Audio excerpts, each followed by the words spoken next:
kasama ang Smart Antibacterial Dishwashing Liquid at Knorr Cubes. Red Bulalo, tigi-tigisa kayo, please. Jude, ano yung kulay na napili mo? TJ, orange. Jet, green. Riza, red. Ara, violet. Ang kulay na nabunot nyo, yan ang pagkain o kulay ng pagkain na dapat yung lutuin o maging outcome ng lulutuin yung pagkain. One color dish lang ang showdown na ito. Oops! Pasiklaban na!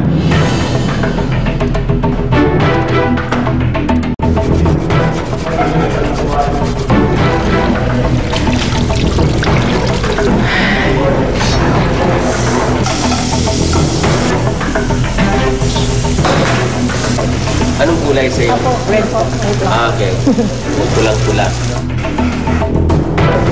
Mix yung meat, yung seafood, tapos meron vegetable, may fruits din. Kompleto pala. Orange prawn salad naman ang tawag ni TJ sa kanyang orange creation.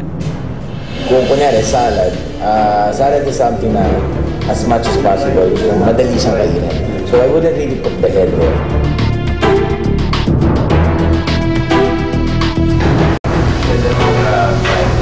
So, ang ganda ng violet color niya, oh. Oo. Tama ang mga nakuha ng mga ingredients. Pinutay ko lang po yung yung gulay tapos lagyan ko ng pork. Para rin siyang pinakbet. Green pinakbet din.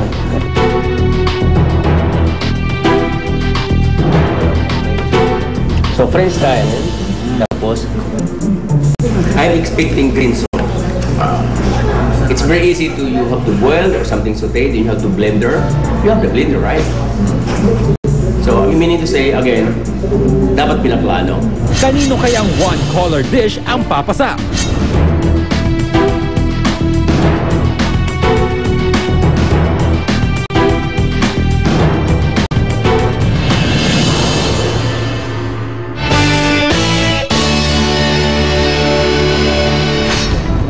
Tayo ngayon kay Riza. Riza at ang kanyang red dish. Ang pulang putahe naman ni Riz, pinangalanan niya ng orange shrimp in red sauce. Pinag-try ko siya sa konting butter.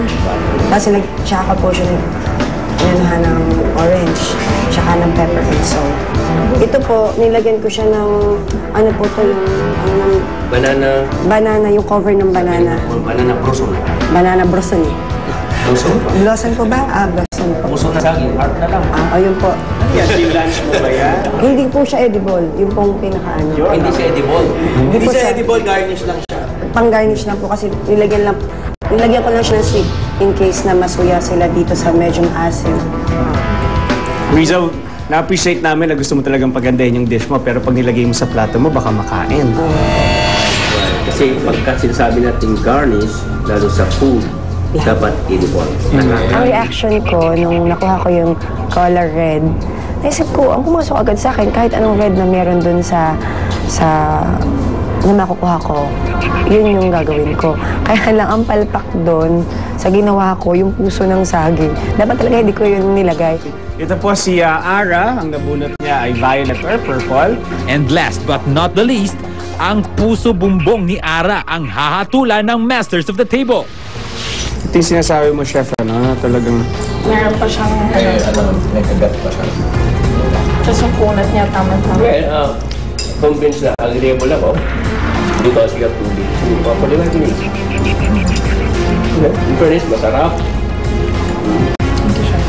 Nung first, nakita ko nagustuhan talaga nila kasi what I put dun sa plate nila, naubos talaga nila eh. And within 45 minutes, hindi mo hinabol yung texture na kailangan. But, pag palalo, The procedure itself kasi, ginoy ko muna siya bago ko siya i-release. So, hindi naman ako naging complacent doon. Naging confident lang ako nung nakita ko yung plating ko. I was the only one na merong 100% violet. Okay, cooks, thank you very much sa inyo. Natikman namin lahat ng mga niluto ninyo. Palakpakan yung sarili nyo. Pwede nyo muna kami iwanan habang magde-deliberate kami kung sino sa inyo ang mananalo ng spa package o kaya one-on-one culinary lesson. Okay? Thank you very much. Thank you. Kaninong dish kaya ang lalabas na mas matingkad kesa sa iba? At kanino naman ang ituturing na kupas?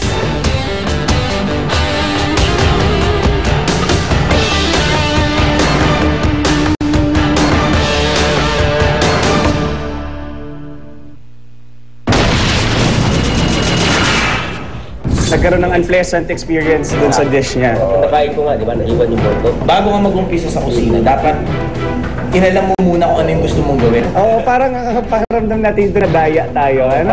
Wala. Sa akin, walang... I'm not impressed. Or kumbaga sa Chinese, chop suey. Actually, lumabas sa lasa ng sauce eh. Ano ba to? Chocolate ba to? Sa Aral University, kasama ng FINMA, exciting ang pag-aaral. Mga teacher, kasangga ang estudyante, pati ang